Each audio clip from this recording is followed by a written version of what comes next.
des différentes fonctions de la B9?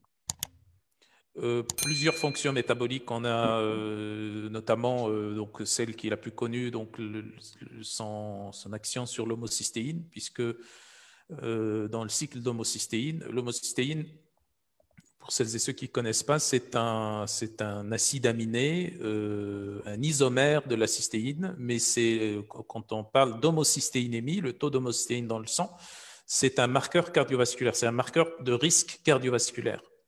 Et quand l'homocystéinémie augmente, c'est-à-dire que le risque cardiovasculaire est plus augmenté.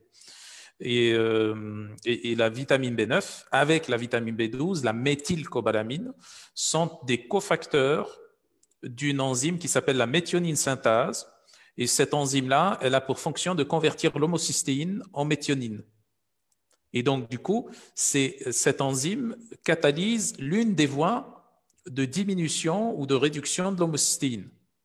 Ce qui fait que la vitamine B9 a cette action justement sur la diminution de l'homocystéine et donc sur la diminution du risque cardiovasculaire. Ça, c'est l'une des fonctions. Après, il y a une fonction aussi que tu avais citée au tout début, c'est la production de globules rouges. Et dans ce sens-là, toujours la vitamine B9 fonctionne avec la vitamine B12 comme dans une phase assez tôt dans la voie de synthèse des globules rouges.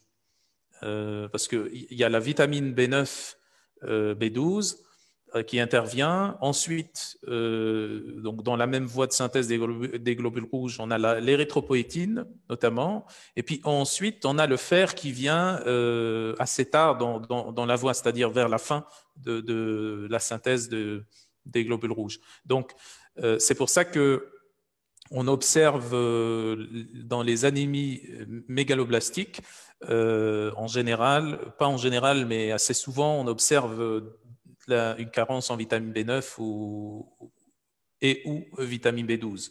D'ailleurs, c'est entre parenthèses ici, c'est assez difficile de distinguer cliniquement une carence en vitamine B12 d'une carence en vitamine B9. Donc, dans ce sens-là, ça intervient dans l'hématopoïèse et puis dans le cycle de Krebs et le métabolisme énergétique en général aussi. Ça intervient comme n'importe quelle vitamine du groupe B, parce que les vitamines du groupe B, globalement, leur fonction pourrait se résumer en hématopoïèse, métabolisme énergétique et fonction cognitive. Et donc, dans ce sens-là, la vitamine B9 a aussi un effet sur le cycle de Krebs, accélérateur du cycle de Krebs, tout comme la vitamine B12 aussi. Et donc, puisqu'on est en train de parler de vitamine B12 en combinaison avec la vitamine B9, dans la plupart des voies métaboliques dans lesquelles intervient la vitamine B9, on trouve très souvent la vitamine B12 aussi qui est cofacteur. Donc la vitamine B9 et la vitamine B12 sont des cofacteurs l'un de l'autre. Okay. Et puis ensuite, on a aussi une autre fonction que tu avais citée au tout début, c'est la synthèse de l'ADN et de l'ARN. Donc là, on a différents cofacteurs pour la synthèse du matériel génétique, notamment l'ADN et l'ARN, et notamment on a la vitamine B9, la vitamine B12, la vitamine B1, le zinc, etc. Donc la vitamine B9 est un cofacteur très important. S'il n'y a pas de B9, s'il n'y a pas assez de B9, il n'y a pas de synthèse de nucléotides et donc il n'y a pas de synthèse de matériel génétique.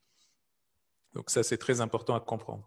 Après, on a aussi des effets sur le système nerveux, des effets sur le système nerveux, que ce soit sur le cerveau ou sur des organites paracérébrales comme l'hippocampe ou comme l'amygdale ou comme l'hypothalamus. Donc là aussi, la vitamine B9 intervient pour un bon fonctionnement de ces organites.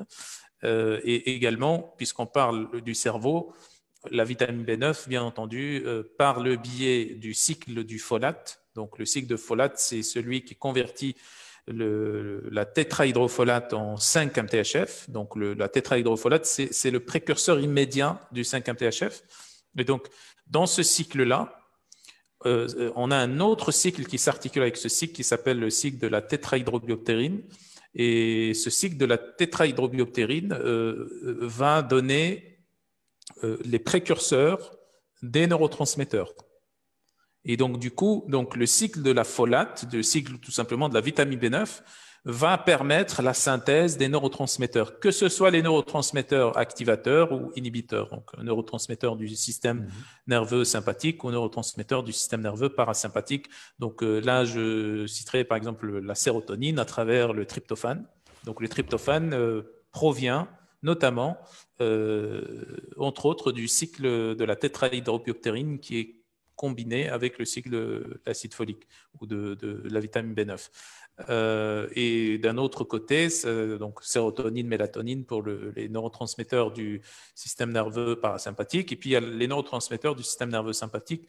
Donc, dans ce sens-là, on a les catécholamines, dopamine, noradrénaline, adrénaline, etc., qui sont aussi donc synthétisés à travers le cycle de la tétrahydrobioptérine, donc à travers le cycle de la vitamine B9 aussi.